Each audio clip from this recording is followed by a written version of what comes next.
apakah kejadian alam raya ini seisinya tentu diciptakan tanpa sebab. Misalnya begini, alam raya ini kata orang nihilisme atau komunis atau orang-orang paham nihilisme, itu kan dimulai dari ketiadaan. Logika ini kan goblok sekali. Berarti kalau alam ini kadung wujud, kamu kan tahu kan langit bumi sekarang kan wujud. Ya, langit bumi sekarang kan jelas wujud. Berarti logikanya adalah al-adamu yakhluqu makhlukon, sesuatu yang enggak ada menciptakan sesuatu yang itu kan aneh. Di mana-mana al-adam ketiadaan itu tidak mungkin yakhluqu syai'an atau yu'athiru syai'an. Di mana-mana ketiadaan itu tidak mungkin mengefeki sesuatu yang ada. Wong kamu sebut tidak ada itu berarti tidak mungkin bisa berbuat apa karena namanya tidak ada. Sekarang alam raya ini dimulai dari ketiadaan. Terus kamu simpulkan sesuatu yang enggak ada menciptakan yang ada. Itu gendeng apa enggak? Oh, gendeng sarap itu. Orang usah dipatahin wong gendeng, sebarno yang nggak mati dewi. Jadi makanya Quran menanyakan mereka, am khuliqu min ghairi syai'in. Apa alam yang kadung wujud ini kemudian disebabkan oleh sesuatu yang tidak ada. Lalu kalau sesuatu yang ada pasti diwujudkan oleh yang ada. Nah, karena yang ada ini pencipta harus berstatus super. Nah, super ini oleh ulama disebut wajibil wujud.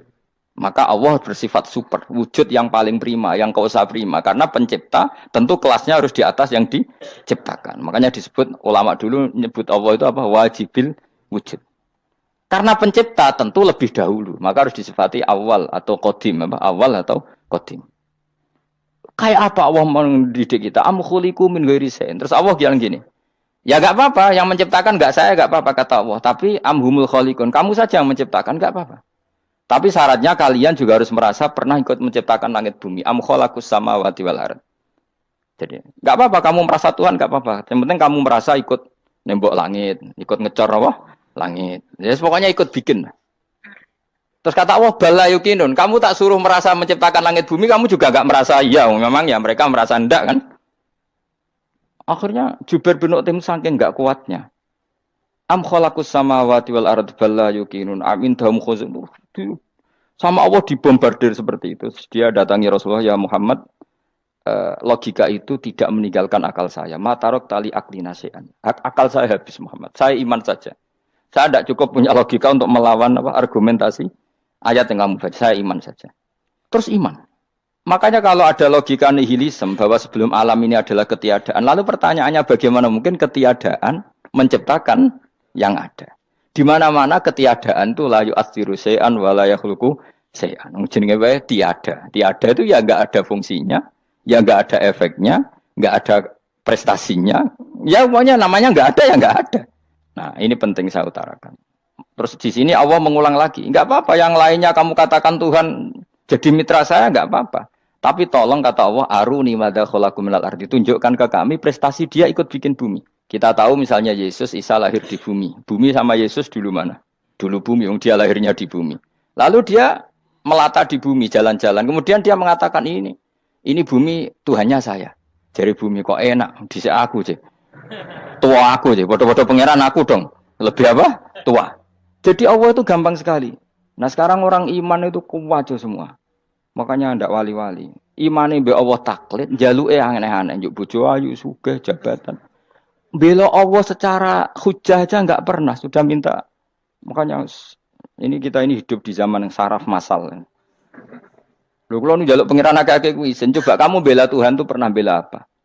Bela Tuhan tuh gampang dengan argumentasi al-hujjah yang supaya agama ini tamkin fil ard, benar-benar mapan dalam logika.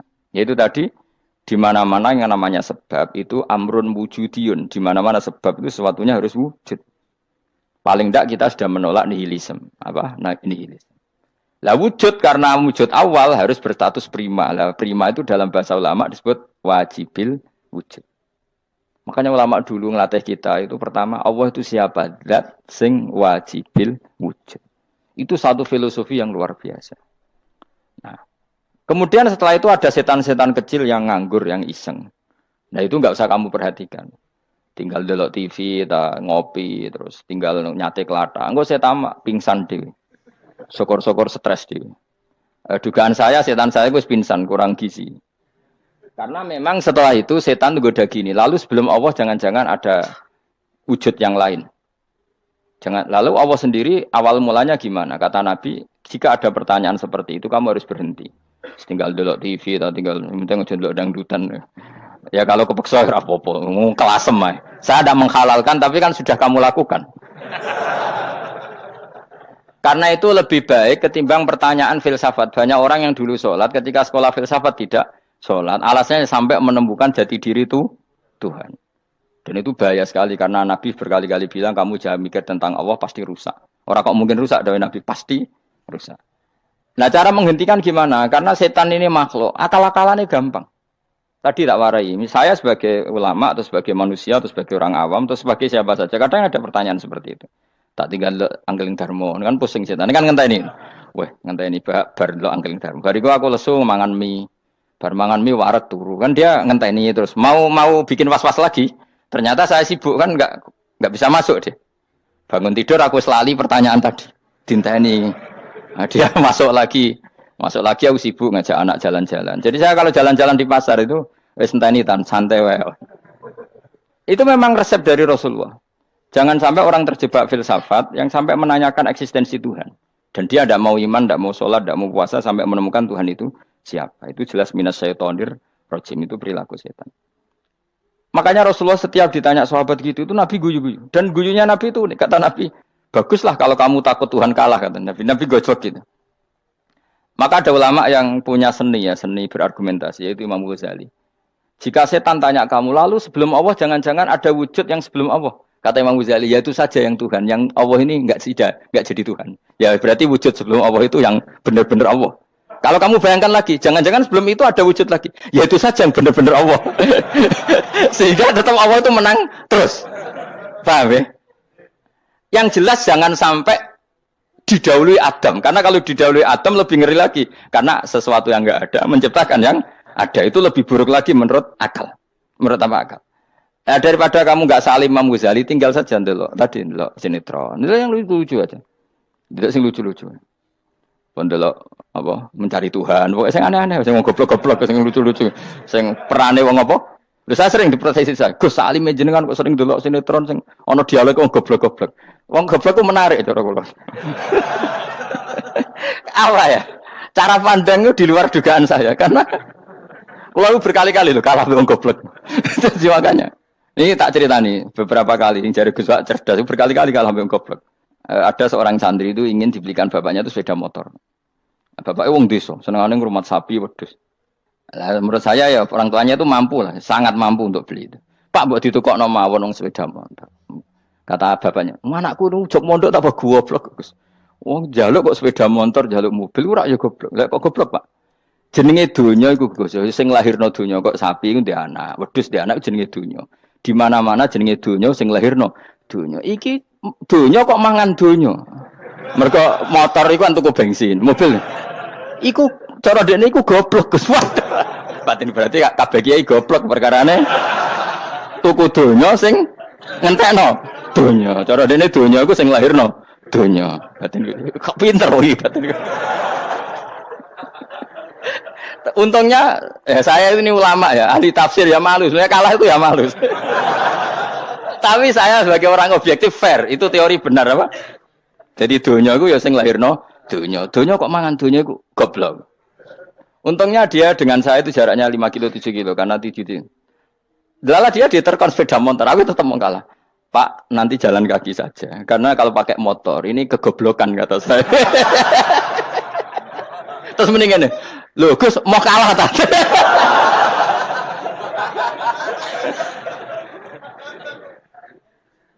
Wah kacau. Singkat cerita dia bersikeras, nggak mau beliin sepeda motor anaknya karena di mana-mana dunia gue sing lahirno dunia, nggak boleh dunia kok mangan. Ini satu kegoblokan yang agak ilmiah tadi. Nah Imam Asy'ari juga ngalami hal yang sama. Imam Asy'ari itu punya, kita kalau ahli sunnah kan 2 partai ya. Ya dalam ahli sunnah itu hanya ada 2 partai juga. Kalau nggak Asy'ari ya Maturidi. Ya, dan sama-sama alim. Ya kalau terpaut ya paling 5%, 7% ya. Kealimannya Asy'ari dan Maturidi. Imam Asy'ari itu bikin logika yang jelimet seperti saya sekarang ini, logikanya jelimet tapi permanen. Jadi yang saya ajarkan tadi itu logika yang jelimet tapi apa? Permanen. Karena tadi alam raya ini kadung wujud. Kalau kadung wujud, pasti pewujudnya, yang menciptakan wujud pasti adalah kewujudan. Karena al-adam la yu'athiru syai'an. Di mana-mana kenihilan tidak yu'athiru syai'an. Ya sepakat ya, gampang kan? Tentu wujud ini prima, disebut wajibil wujud. Lalu Imam Asy'ari itu bersikeras. Kalau imanul muqallid itu tidak diterima.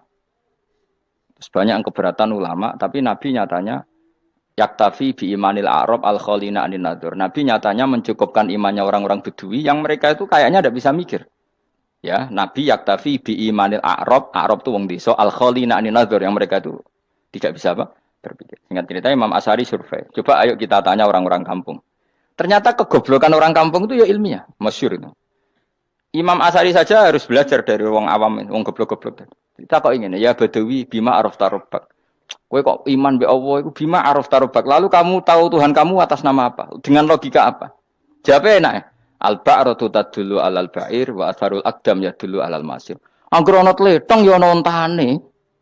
Angger ana bekas delamaane wong ya ana sing bar liwat. Jadi misalnya ada bekas teracak anjing, berarti anjing habis liwat. Ada bekas apa ular ya berarti ular harus liwat. Ada bekas teracak manusia ya berarti manusia habis liwat. La wa hadzal alam atharun min athari qudratillah. Alam iki bekas, mesti ana sing gawe. Jadi Mas Ari pinter juga, mesti logikane gak jelimet tapi agar ana tletong, ana sapine. Ana tracake wong berarti ana sing bar liwat. Dene ngomong gampang wa atharul aqdam ya dulu alal masir.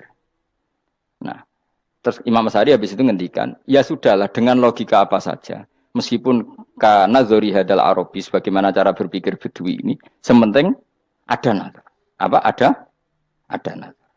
Ya nazar apa saja. Misalnya orang ahli matematika mungkin bilang angka dimulai dari 1. 0 itu akal-akalane Khawarizm.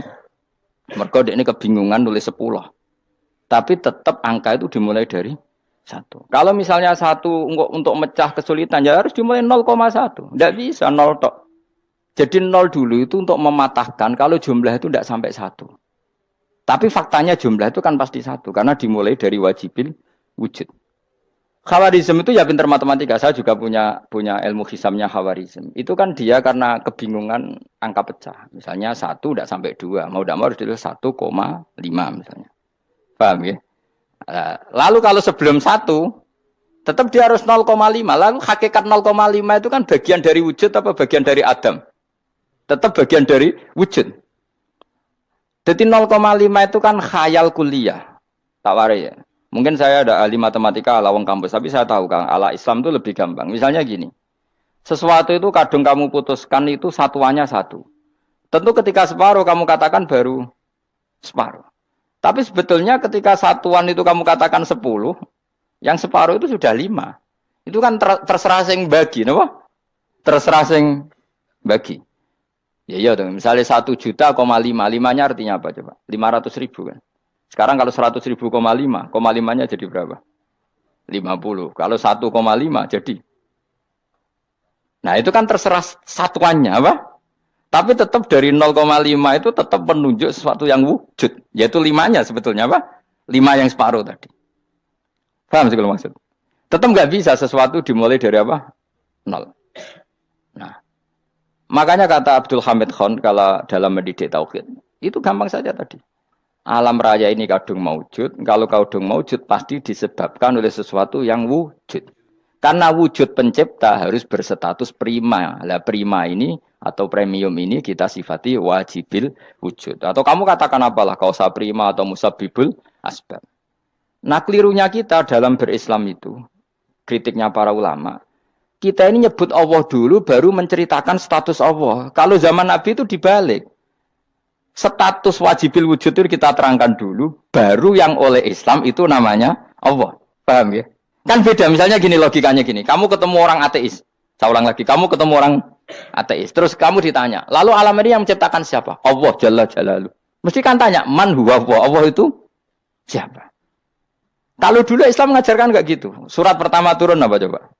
Iqra. Iqra itu gak nyebut kata Allah. Iqra bismi rabbika. Rabbika itu siapa? Alladzi khalaq. Sebutlah nama Tuhan. Yang berhak menyandang Tuhan adalah zat yang pencipta. Itu tidak ada kata Allah. Di surat Mudatsir, surat kedua. Ya ayyuhal mudatsir kum fa'anzir wa rabbaka fakabbir. Bukan Allah fakabbir, wa rabbaka fakabbir. Sehingga cara berpikir gini dibalik. Sebutlah Tuhan kamu. Tuhan itu siapa? Yang berstatus Tuhan adalah zat yang berstatus pencipta. Nah, lalu pencipta ini oleh Islam dinamai Allah. Kalau orang ateis kamu langsung bilang Allah, man huwa Allah. Berarti pertanyaannya Allah itu siapa? Lalu kamu jelaskan Allah adalah pencipta. Allah adalah wajibil wujud. Tentu lebih gampang kamu terangkan. Makanya Al-Quran menerangkan amuhuliku min ghairi syai'in. Maknanya saya di sini maknanya ya Allah. Apa? Allah. Apakah mereka diciptakan tanpa pencipta? Tentu setelah Islam tahu itu namanya siapa? Allah. Paham ya? Kalau balik malih. Jadi sebetulnya Quran itu ngajari kita itu ilmu mantek yang luar biasa. Misalnya ya Yuhanna su'budu siapa? Rabbakumul ladzi khalaqakum walladzina min qablikum. Sembahlah Tuhan. Tuhan itu siapa? Pencipta kamu dan pencipta orang-orang sebelum kamu. Lalu Tuhan ini oleh Islam dinamai.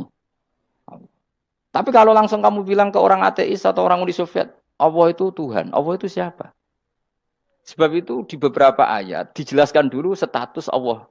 Sifatnya Allah, keakhasan Tuhan.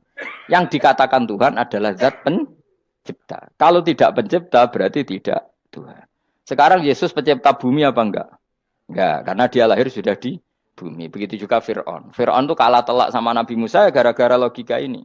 Ketika Nabi Musa ditanya Fir'aun, "Wama Rabbul Alamin?" Lalu Tuhan itu siapa? Kata Musa, Rabbus samawati wal ardi, yang menuhani langit dan bumi. Jadi Fir'aun, "Ndak, ma'alim tulakum min ilahin wairi." Saya jalan-jalan kemana-mana yang dikatakan Tuhan oleh masyarakat saya kok. Kurang ajar Fir'aun. Terus kata Musa, "Ya Tuhanku yang di langit." Terus manggil Haman Mesir, "Ya Haman ibn li sarhal ali abluhul asbab samawati fa'attali ila ilahi Musa." Haman, bikinan saya piramida yang tinggi. Aku akan lihat Tuhannya Musa. Ada enggak di sana? Padahal misalnya munggah tenan yang pangeran ra iso didelok kan repot Nabi Musa. Wah, parah ya, nggak piramida nginceng pangeran teprak ketok kan. Akhirnya Musa pakai logika. Ya sudah gini saja, Rabbukum wa rabbu abaikumul awwalin, yang menuhani nenek moyang kamu yang dulu-dulu. Oh itu langsung fabuhita Fir'aun. Fir'aun tuh kaget sekaget-kagetnya. Dan para penggawa Fir'aun sadar. Wah, kalau Fir'aun yang Tuhan, babanya tanpa Tuhan. Kan Tuhannya balita kan gitu kira-kira. Tuhannya balita. Tuhannya barulah. Itu kan jadi logika yang mematikan. Kalau Fir'aun Tuhan berarti babanya dulu yang wujud itu tanpa Tuhan. Karena Tuhannya baru lahir. Ini ada Tuhan kok datang terlambat ini kan.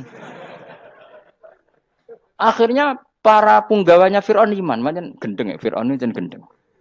Itu pentingnya logika. Rabbukum wa rabbu abaikumul awwalin. Nah sekarang orang tuh nggak belajar logika.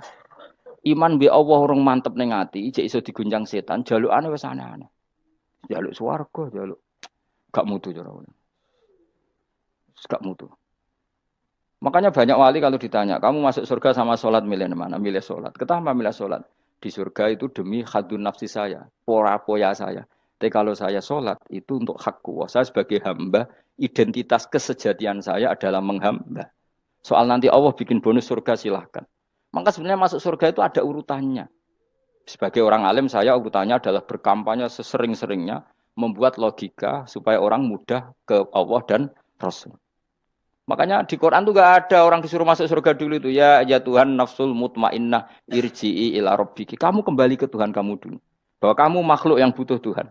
Fadkhuli fi ibadi. Kamu masuklah berstatus hamba dulu. Kesestatusan Anda sebagai hamba ini matangkan dulu. Bahwa saya ini hamba. Dibuktikan dengan suka sujud, suka ngamal, suka sedekah, suka tawadhu. Saya sebagai orang alim sebenarnya nggak suka mulang. Karena takut. Nak kue pinter kok nyaingi aku, nak goblok sawangannya metodeku gagal. Kan dua-duanya ini merugikan saya sebetulnya. Saya ulang lagi ya. Nak pinter kayak nyaingi aku. Kan ya mungkin juga. Senajan rodok mokal mungkin. Sanggep aja rodok mungkin. Pemana nak sing ndik kan ya. Biasanya hasut ndik. Mau itu sebenarnya rugi semua, tapi Allah yang memerintahkan hak wong alim kudu mulang. Perhitungan itu tak buang semua. Sing ape nyaingi nggih monggo, sing tetep goblok nggih. Monggo, pokoke Allah ngutus mulang ya napa? Mulang. Meskipun tadi potensinya itu dua-duanya buruk, sing alim nyaingi. Pemenang nak mubalek terus didol ilmuku ora entuk royalti, tambah parah lagi itu. Nah, aku enggak pakai logika ikhlas. Pakai logika selesai semua, ya disuruh Allah ya sudah. Saya ulang lagi ya, makanya saya minta ya. Surat Tur itu dibaca. Makanya baca Quran itu jangan terlalu egois, jaluk swarga. Statusnya dulu itu fadkhuli fi ibadi. Kehambaan Anda posisikan yang mantap.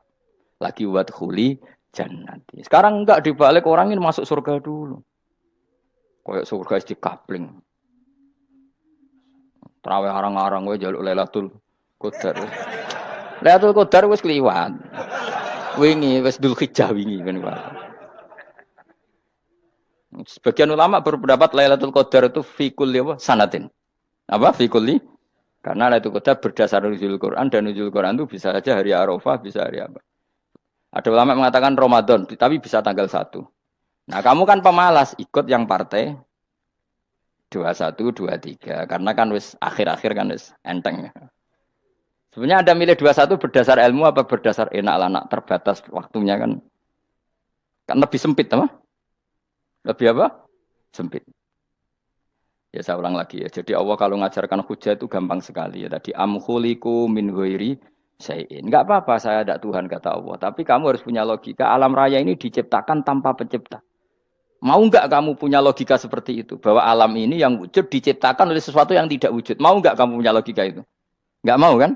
Namanya wujud tentu diciptakan super wujud. Dan super wujud itu wajibil wujud. Dan itu Tuhan kita yang oleh Islam dinamai Allah. Bang. Makanya nyebut Allah itu di surat-surat awal Quran enggak ada. Coba. Awal surat Quran itu surat apa coba? Iqra kan? Iqra itu ada enggak kata Allah? Enggak ada. Iqra bismi rabbika. Rabbika itu siapa? Allazi khalaq. Surat Mudaththir sama, ya ayyuhal mudaththir qum fa'anzir wa rabbaka fakabbir. Ya sudah seperti itu. Ya ayyuhan nasu ubudu rabbakum. Rabbakum itu siapa? Allazi khalaqakum. Nah, kita ini keliru metode. Pemene wong tukang wiridan Allah, Allah. Tapi ora roh Allah iku sing sapa? Ya dia Allah, Allah, Allah. Dia nyifati Allah mau sing ngekei swarga, sing ngekei dhuwit, sing ngekei widadari. Jadi Allah disifati sesuai selera yang menguntungkan dia. Bahwa Allah ini yang ngampuni saya, kemudian saya masuk surga, kemudian ngeloni widadari. Makanya kalau dia jadi wali tak demo. Tak laporkan MK. Tak suluh. Karena ini wali pecundang. Bagaimana mungkin calon wali pikirannya khadun nafsi. Kalau ulama enggak gitu, mendikan Allah, Allah, Allah itu zat paling penting di dunia. Maka akan saya maklumatkan di dunia bahwa orang kembali ke Allah. Caranya gimana? Akan saya kenalkan Allah lewat logika. Caranya apa? Kita sifati wajibil wujud. Kita sifati rabbukum wa rabbu abaikumul awalin. Dengan sifat-sifat yang semuanya mengarah ke dikjayaan Allah Subhanahu wa taala. Iku jenenge kowe bener-bener ulama. Iku disebut bal wa ayatum bayyinatun fi suduril ladzina utul ilm. Makanya ulama itu orang yang luar biasa sampai disebut innama yakhshawaha min ibadil ulama. Ahli ibadah itu rapati wedi pangeran. Masih wiridan istighfar nangis rapati wedi pangeran, gayane tok nangis. Karena sebenarnya dia nangis wedi ra mlebu swarga. Mlebu swarga gak iso ngloni. Dari itu aja orientasinya itu. Makanya benar Kanjeng Nabi nak gojlok orang alim satu itu lebih utama dibanding 1000 ahli ibadah. Bahkan Nabi pernah ngendikan sangat ekstrim. Fadlul alim alal abid ka fadli ala adnakum kata Nabi. Keutamaan orang alim dibanding ahli ibadah itu sebagaimana kelas saya kata Nabi dibanding kelas terendah kalian. Padahal Nabi dengan Abu Bakar saja jaraknya sangat jauh. Itu kata Nabi fadlul alim alal abid ka fadli ala adnakum. Keutamaan orang alim dibanding orang abid sebagaimana keutamaan saya dibanding sahabat paling rendah. Karena tadi abid itu ada oportunisnya. Tapi kamu jangan benci abid loh. Karena kamu ya ora alim ora abid. Saya saja yang kritik. Saya yang tanggung jawab di depan Allah. Orang abid itu kadang kan wiridan nganti nangis pikirannya apa coba?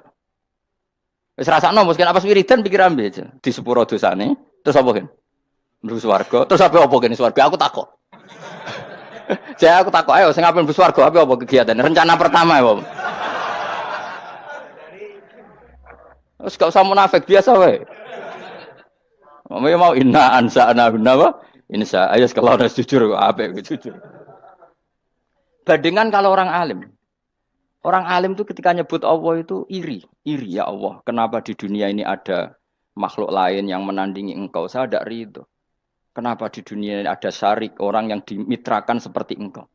Maka orang-orang alim ini ingin memaklumatkan bahwa la syarika lak labbaika wa huma labbaik la syarika lak innal hamda wa ni'mata laka wal mulka la syarika lak. Sehingga para nabi itu memaklumatkan itu. Engkau saja yang Tuhan ya Allah. Semua nikmat dari Engkau, semua kepemilikan ini milik Engkau. La syarika la labbaik. Dimaklumatkan ke dunia.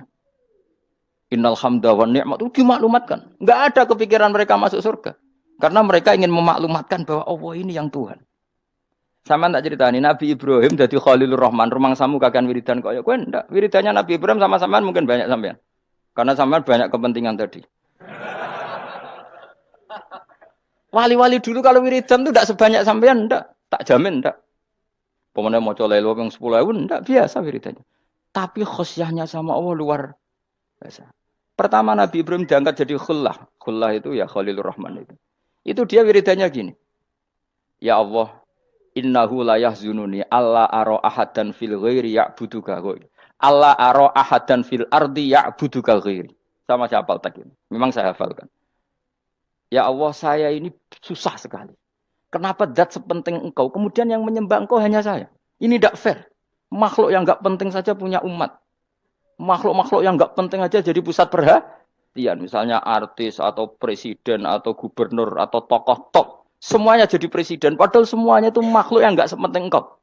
Ini zat yang sepenting engkau, kemudian yang tahu kalau engkau penting hanya saya, ini tidak fair. Nangis dan nangis. Ini tidak fair. Innahu la yahzununi alla ara ahadan fil ardi ya'buduka ghairi. Saya ini susah Gusti, susah sesusahnya. Zat sepenting engkau, kemudian yang tahu kalau engkau penting itu hanya saya. Wah ini tidak fair. Loh, coba kalau orang mencintai sesuatu kan gitu. Misalnya kita bojo ayu, kemudian wong liya kabeh darane elek, mangkel ora? Mangkel gak? Kamu beli Alphard, kamu kira itu mobil mewah. Kemudian orang nyejajarkan podo bek keri, mangkel gak? Semua kenikmatan tuh kita nikmat karena itu diakui ya gak? Wes gunane apa kayak di Alphard, gawa ning Gunung Kidul. Terus wong darani ngono iku podo bek keri ambek kejangke mangkel ora kira-kira. Gak penting mewahnya ini tetap butuhnya pengakuan. Coba misalnya kamu jadi presiden, hidup di dunia orang sufi. Sing darane wong penting wong saleh ahli sujud ora kakuat iki. Keteko di Barnos. Karena itu dihormati situ hanya orang apa saleh. Kakuat iki gak? Oh kakuat iki kan. Utawa kowe dadi artis top teko ning daerah Gunung Kidul wong desa-desa terus diundang lek.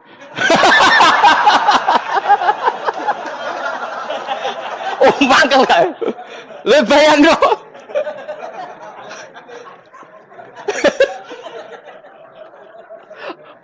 Kamu menteri top, menteri BUMN, barang dolan itu iso diundang le. Mados walang le ngono. Oh semua kan. Karena orang keren itu butuh pengakuan apa? Wes kayak misalnya di bojo ayu terus wong liya kabeh darane elek mangkel gak? Sebetulnya orang merasa nikmat itu karena pengakuan.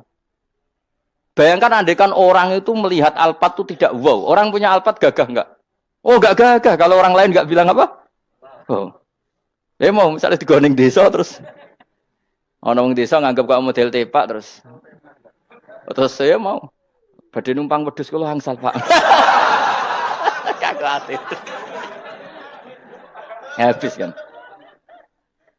Makanya branded itu harus dimaklumatkan. Nah, itu bayangkan Nabi Ibrahim. Zaman itu ada Raja Namrud yang dipuja-puja, ada orang kaya dipuja-puja. Kemudian engkau yang Tuhan, pemilik langit bumi, enggak ada yang muja-muja engkau. Ini enggak fair ya Allah. Nangis. Orang kok kowe eling pangeran sak jam, swarga Gusti. Dasar gak bakat wali. Terus saya itu pernah kangen Nabi Ibrahim itu sampai nangis dan itu saya tidak berdoa. Semua yang terkait Nabi Ibrahim itu saya baca. Mulai surat Quran, tafsir tentang Ibrahim. Dan sampai saya di Kudiro di Takdir Allah pernah ziarah ke makamnya Nabi Ibrahim. Itu saya hampir nggak pernah doa. Saya isek. Ya karena tadi. Ketika Nabi Ibrahim nangis-nangis gitu, ya Allah ini tidak fair. Engkau zat terpenting di alam raya ini, kemudian nggak ada yang menuhankan engkau, nggak ada yang merhatikan sama ini tidak fair. Susah sekali, karena yang tahu engkau Tuhan itu saya tok. Masyhur itu sama Allah. Karena Ibrahim nangis-nangis itu, terus sama Allah diterbangkan ke langit. Itu disebut wakadzalika nuri Ibrahim malakutas sama. Di langit ada jutaan malaikat sujud, jutaan malaikat rukuk, jutaan malaikat baca tasbih. Nabi Ibrahim, oke Gusti kalau gini ya benar, ini baru benar kata. Makanya terus Allah dengan keangkuhannya, karena Allah punya sifat angkuh dan itu sah walahul kibriya. Kan sifat angkuh baik untuk Allah tapi tidak baik untuk makhluknya, dan Allah dengan sifatnya walahul kibriya. Kata Allah, kalau nasihati para nabinya, kamu tidak usah susah. Jika di bumi jarang orang nyembah saya. Innalladzina 'inda rabbika yusabbihuna lahu bil-laili wan nahar wa hum la yasamun. Kamu tenang saja. Orang yang di sana di langit-langit itu maksudnya para malaikat itu bertasbih siang dan malam. Wa hum la yasamun dan mereka tidak berhenti-henti, tidak bosan-bosannya bertasbih. Jadi nabi itu baru terhibur kalau yang diidolakan itu keren. Itu nabi, itu wali. Itu wali kutub, itu wali. Kamu enggak nyebut Allah itu sebenarnya kamu kan enggak ingin kan bangun malam ingat Allah. Berhubung utamu akeh. Terus Allah mbok libatno, mbok nyaur kan sebenarnya itu. Kamu ingin jadi bupati. Sebenarnya kamu enggak kangen Allah. Kamu ingin jadi bupati. Terus Allah mbok jak koalisi kan gitu. Terus malam-malam Allah, ya Allah ini hambamu ya Allah minta ini. Sebenarnya kamu kangen Allah apa kangen keinginan kamu? Terlalu menyindir banyak orang ya. Maksudnya ini cerita saja. Ya sudah ini kayaknya kok banyak yang tersindir. Tapi ini kan ngaji. Yang ngaji itu harus naik kelas. Ya sudah tidak usah diteruskin kok banyak yang tersinggung.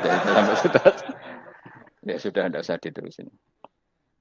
Walau akhidu mau mengalap sapa Allah anas saya manusa bima lan perkara kasabu kang nglakoni sapa anas. Minal ma'asi sing pira-pira maksiat. Mataroka. Mongko ora ninggal sapa wa ta'ala dzuriya ing atase dhuwure artayil ardi minda batin saking kewan apa wae. Nasama tegese kewan tadubu kang melata pun sama alih ing atase arat. Kalau saja Allah ingin merusak manusia karena dosa-dosanya, pasti tidak disisakan beberapa sesuatu yang jadi kebutuhan manusia, termasuk dabam, misalnya enggak ada hewan, enggak ada tanaman, enggak ada apa saja di bumi karena Allah ingin mengadab manusia. Tapi nyatanya di balik mereka maksiat tetap fasilitas kepentingan manusia ada karena sifat ghafurnya Allah, sifat rahmannya Allah. Walakin akhiru tetapi ini ngakhirna sapa wa hum wong akeh ila ajalin tumeka maring batas musaman kang wis ditentono. Yaumil kiamat tegese dina kiamat. Fa idza jaa mongko nalikane teka apa ajaluhum ajale wong akeh fa inna wa mongko satuna wa taala iku kana ana sapa wa bi ibadihi kan kaulan wa basiran dat sing mirsani. Fa yujazi mongko males sapa wa ing wong akeh ala amali ing atase wong ngamale wong akeh. Carane ngemalas Allah tentu profesional atau prosedural bi isabatil mukminin kelawan ganjar wong mukmin wa iqabil kafirin lan nyiksa wong kafir. Ya jadi Quran itu gunanya ya membuat logika yang benar supaya orang itu menghindari kesalahan. Jadi menakut-nakuti itu kalau enggak harus tentang neraka, takut dari kesalahan, takut dari kebodohan. Kan kita juga takut kan punya pemimpin yang salah, takut punya kasus, takut kepleset. Ketakutan enggak harus dari neraka. Makanya saya berkali-kali bilang, saya sering dulu dinasihati Mbah Mun, enak kepen alim, ojo sering maca tafsir, mari goblok dari Mbah Mun. Maksudnya mari goblok itu gini, mufassir itu manusia, kadang dia itu satu ayat umum, dia mendiktekan ke satu kasus, padahal kasusnya lebih umum. Makanya berkali-kali sama nani umpama ngene, contohnya ngene, karena nanti itu mengikat. Misalnya gini ya, saya ulang lagi ya, ben gayamu kayak wong alim. Coba andekan kapasitas Anda itu RT, minta jadi presiden, itu ngelama apa doa? Tidak jawab saja. Lama. Jatah kamu untuk azab kok jaluk Lailatul Qadar itu lama apa anda? Mestinya jalukmu orang untuk azab itu bagus sih. Paham ya? Banyak ulama diajak istisqa enggak mau. Banyak itu lama. Ayo istisqa kita karena sudah lama enggak hujan. Kata ulama tadi, jatah kita ini kena hujan batu dari langit. Enggak hujan batu sudah bagus, enggak usah minta. Ulama macam-macam. Lah rai-rai ngene iki pantese untuk Lailatul Qadar apa untuk azab ayo jawab. Orang tuh adab wis bagus. Ya dadi dongane ya Allah. Ampun jenengan siksa la tu'akhidna. La tu'akhidna maknane njuk Lailatul Qadar mbok ora disiksa. Ya makam kita itu masih Rabbana la tu'akhidna. Iku njuk supaya enggak disiksa innasina waqtuna kalau kita salah. Kowe kan enggak kalau. Wah sudah salah. Jadi donga innasina waqtuna sange apikane pangeran wae ditambahin. Kalau kita salah. Kalau kita kan sudah tidak kalau lagi sudah. Sudah jelas salah berkali-kali lagi. Mbok wong diisin. Julak jaruk Lailatul Qadar gak diisin. Tapi oleh wong pangeran apian. Pangeran kan tapi misalnya pangeran ora aku luwe apian timbang aku. Jadi sowe disahno permintaan. Tapi gak dikabulno. Mau disahno tapi ora usah apa? Disahno iku iman jalin jan wong goblok piye meneh, macam-macam. Makanya doa paling fair itu ya Rabbana dzolamna anfusana wa lam taghfir lana wa tarhamna lanakunanna. Makom kita itu di sepuro pangeran. Sing bener donga tarawih-tarawih lho ning Tuban ning Jogja wis bener. apa innaka afuwun karim tuhibbul afwa fa'fu anna. Ora ana guru-guru kita ndonga, ya Allah anilna lailatul qadar ya Allah. Ka ono sarahku kiai kita ana ngajarno ngono ya Allah innaka afuwun karim tuhibbul afwa fa'fu anna. Jenengan kandat sing kathah nyepurane lan seneng nyepuro impun jenengan sepuro. Iku wis bagus sudah. Sudah bagus. Ndelok lailatul qadar gresuk ndelok srengenge. Terus ndelok angin. Angger daerah Gunung Kidul banter terus anak-anak. Boy wong tahu diri, maksud kula dia tetap minta Lailatul Qadar tapi tahu diri. Misalnya suwe bar sedekah, puasa bar salat 1000 rakaat, terus utang mesti sahur, sampai togo-togo sing mbok dolimi jaluki sepuro. Pas kowe tenan mergo ngrasa ora dolim, nduk Lailatul Qadar. Tapi kira ngrasa ora dolim wis ujub sombong. Wong sombong ya ora berhak meraih. Lah terus piye Gus? Ya piye biasa wae, pokok biasa wae. Makom kita ora kena adab itu sudah luar biasa. Ora penuh adab piye. Wis ngene iki luar biasa, napa? Luar biasa. Mun nang ngandel kula, mesti ngene iki keadaan seperti ini terus. Soale dongane wae Rabbana la tu'akhidna in nasina wa akhtana. Itu jadi itu sudah luar biasa. Nah, ini kan teruskan dawuh Mbah Mun ya. Misalnya Allah bilang gini, fattaku, maka takutlah kamu. Biasanya mufasir ditambahi minan nar, maka takutlah kamu masuk. Sebetulnya yang perlu dihindari dari kita takut itu ya, takut salah, takut bodoh, takut terdolimi, takut mendolimi orang lain, takut hidup tidak ada gunanya. Tapi mufasir tentu milih yang populer, takutlah kamu dari api neraka. Coba misalnya gini, kita nanti masuk surga. Kemudian zaman di dunia kita tidak pernah berkampanye ya atau berkontribusi untuk agama Allah. Cara saya itu izin. Kata Imam Malik, saya masuk surga, kemudian orang yang mencintai saya masuk surga itu saya malu. Rasulullah juga gitu. Saya sebagai pemimpin umat, saya malu masuk surga. Dan satu dari umat saya masih masuk neraka. Jadi ulama dulu tuh ketakutannya bukan sekedar masuk neraka. Takut malu, takut bodoh, takut keliru, takut. Saya misalnya nanti masuk surga itu malu dengan saya tidak pernah ngajar tafsir Jalalain. Malu saya. Karena katanya Allah, hak kenapa pun buswargo. Terus diberi swarga. Tapi kalau pernah baca tafsir Jalan kan anak keren nih. Keren artinya saya pernah mengkampanyakan Quran, pernah mengkhidmati Quran, pernah ngitmai kitab engkau ya Allah. Saya pernah ngitmai umatnya Rasulullah yaitu sampean kabeh. Pernah mulang, pernah sowan. Saya tiap bulan sowan jenengan gak sopan tapi. Mulane kira usah bales sowan rono malah ganggu aneh-aneh. Kadang santri yo pidol, wis diulang cek sowan. Orang itu kiai kalau sudah di rumah itu milik keluarga biar fair. Bermulang cek assalamualaikum terus kiai ini kagok keluargane ku kapan? Boyo mikir bocah ora karo-karuan. Jadi seneng ya di ilmoni, napa seneng ya di ilmoni. Saya ulang lagi ya. Nah, kata yang ditafsir itu sering tidak mengikat. Makanya kata Mbah Mun, baca tafsir itu dikurangi. Maksudnya dikurangi itu bukan apa-apa, maksudnya tadi kalimat yang ditafsir itu tidak mengikat. Yang mengikat itu yang kalimat di Quran. Nah, kalimat Quran itu umum, napa? Misalnya gini, Allah lalu gini. Ikdilu, kamu harus berbuat adil. Lalu adil itu misalnya mufasir menafsiri, adil itu menyamakan di antara dua orang konflik. Misalnya di MK 01 dan 02 dianggap sama, itu namanya adil. Itu kan dawai mufasir.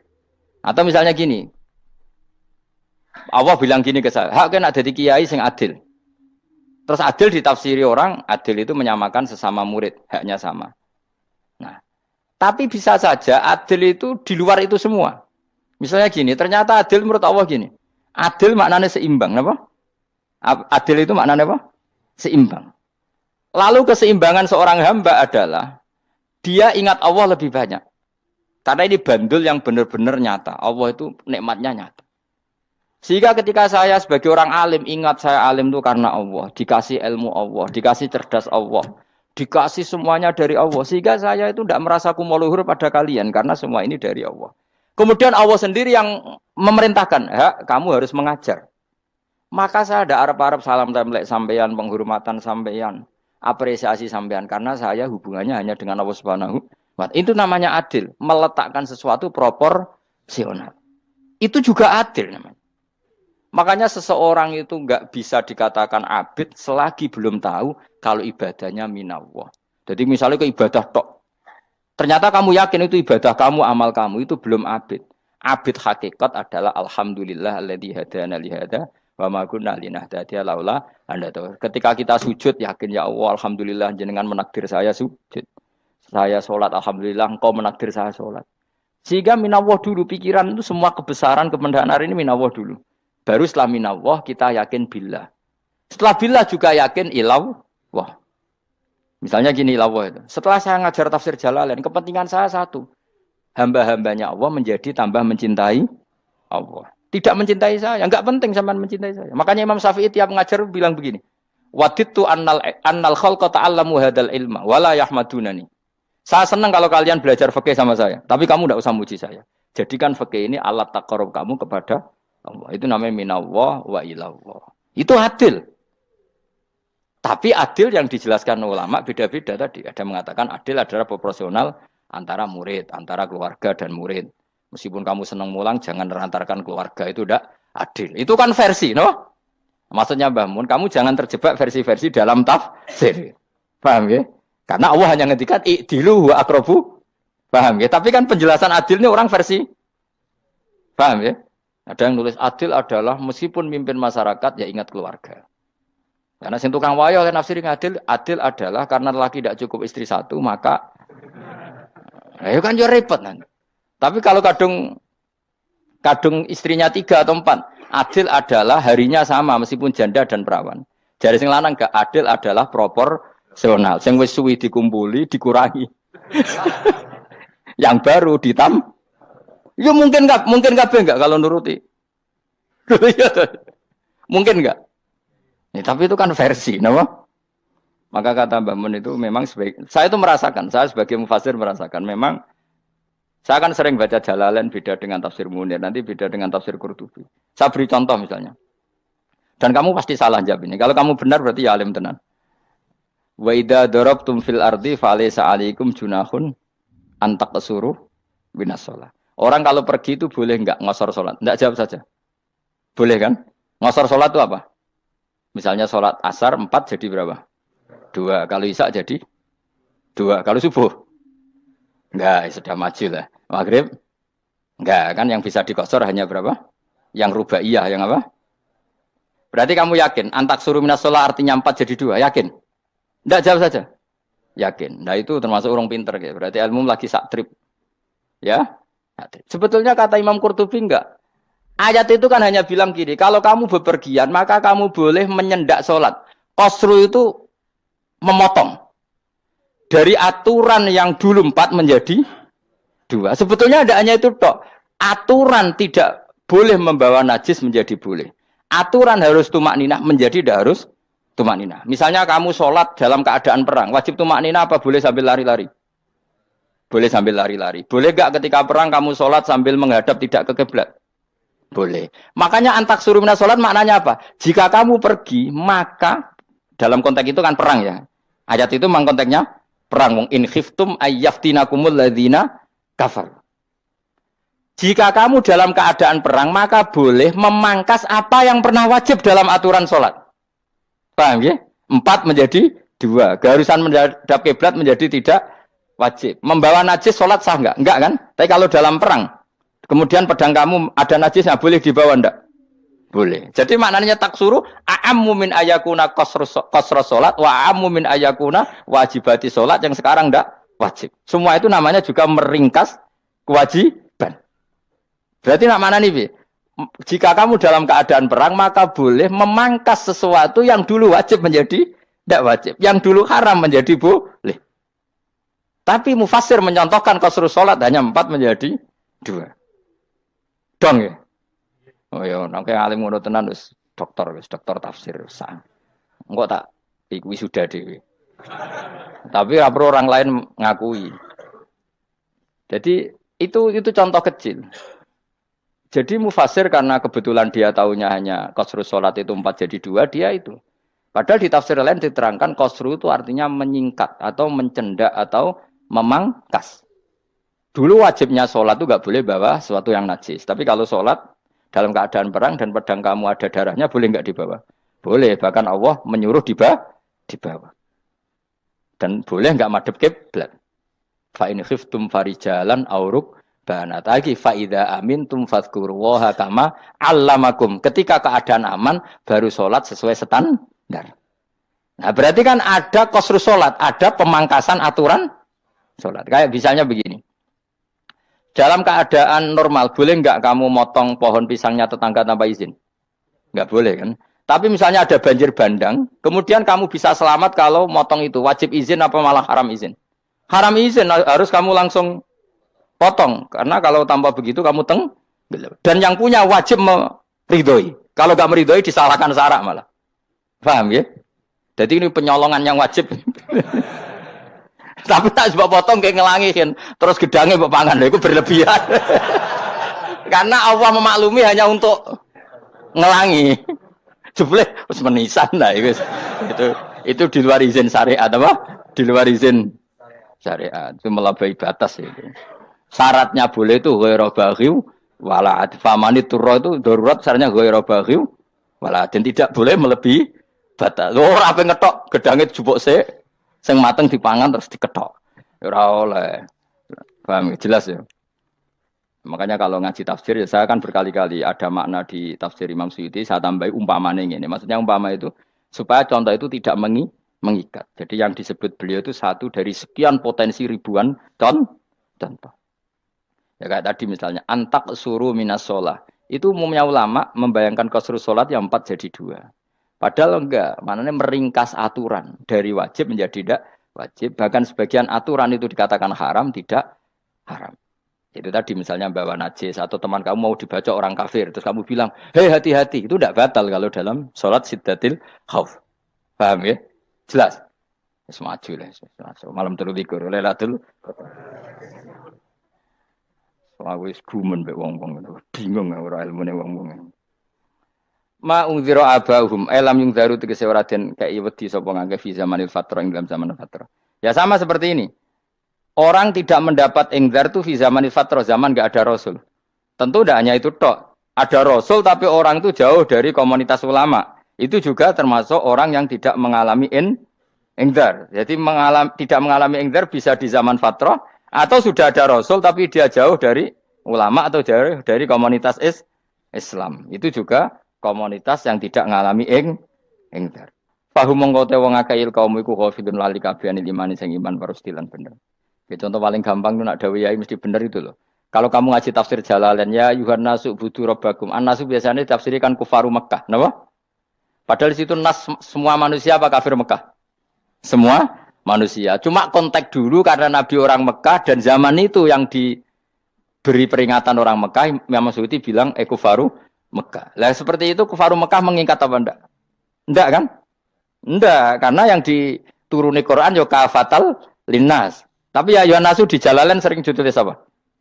Kufaru Mekah. Lah seperti itu tidak mengikat. Itu contoh saja apa? Contoh saja dalam konteks zaman itu. Paham ya? Jadi banyak, makanya tafsir itu sebenarnya enggak ngikat. Ya tapi yang ngomong gitu harus orang alim. Kalau kamu yang ngomong malah kacau. Kemudian ngomong sombong. Maksudnya kan manusia, saya juga manusia. Ngapain saya harus ikut? Ya sarap itu. Iku ora wis sombong saraf, no? Wis sombong saraf. Lakot hakko teman-teman fahum, lakot hakko teman-teman nyata apa alqaulu apa titah, ai wajib wajib manane nyata al aksarihim. Ing atase akeh-akeh wong akeh bil adab. Lakot hakko teman-teman dadi nyata apa alqaulu apa titah anane azab. Ai wajib wajib apa adab al aksarihim bil adab fahum mongko te wong akeh la yu'minu ora iman sapa wong akeh. Il aksaru tegese akeh wong ora iman. Zaman niku maksudnya. Ya, maksudnya zaman itu. Tapi jengben gue buatan ngerti. Tapi yang mungkin Ba'da Isa itu semua orang iman, tapi ya banyak yang setelah iman itu tidak bermanfaat lagi karena wes napa matahari terbit dari napa barat. Hina la yanfa'u nafsan imanuha lam takun amanat min qabl. Inna saat temen ingsun jalna ga ingsun fi anaqihim. Ing dalam gulu-gulune wong akeh tak gawe aghlalan ing belenggu. Bi ayu dhamma gambar bi antu dhamma gambar ento dewi kumpulno ilaha maring anak apa alai di tangan. Di anal gila karena saat menegil iku yajma'u iso ngumpulno apa gil al yada ing tangan kal unuk maring geger maring napa gulu guri lho jenenge unuk. Wong Arab nak darani kene iku unuk, nak darani kene iku nakher. Ya jare wong Arab, ya kene iki unuk, kene iki nakher. Lah gulun niku ngeten, tangan didakok teng napa? Napa? Gulu. Napa jenenge cidok niku cidokne. Sing guri-guri. Faya mengkote tangan ilai di kumas muatun ting kumpulno ilal atqoni maring dagu. Niki lho jenenge dagu. Jam udzakonin wa ya mustama'ul lahyan. Kumpule 2 dagu atau 2 wang nek ijo manan. Fahum mongko te wong akeh mukmahuna iku dadi bunder sapa wong akeh. Manane rafiuna ngangkat wong akeh ru'usahum ing sirahe wong akeh. Lastatiuna ora iso mampu sapa wong akeh khawdaha ing ngendhekno ru'us. Menan dhewe maksudi wa ta iki mutamsilun mu bayangan, mu tamsil gambaran. Mulane kula gumun mbek ulama riyen. Tak contohno ya, nek ulama dhisik ku top. Wong dhisik nak darani bun neraka digludungno. Wong kafir sok ben digludungno ning neraka. Iku ya pancen ngalim tenan wong dhisik. Mergo gambarane ngene, ora usah mbok praktekno sok ben, praktekno saiki wae. Nak praktekno sok ben kowe sok ben mlebu neraka. Dadi ngeten, wong nak lungguh ngene, wong Arab nak darani iki ason-ason. Terus ngeten. Ngeten. Niki jenenge apa?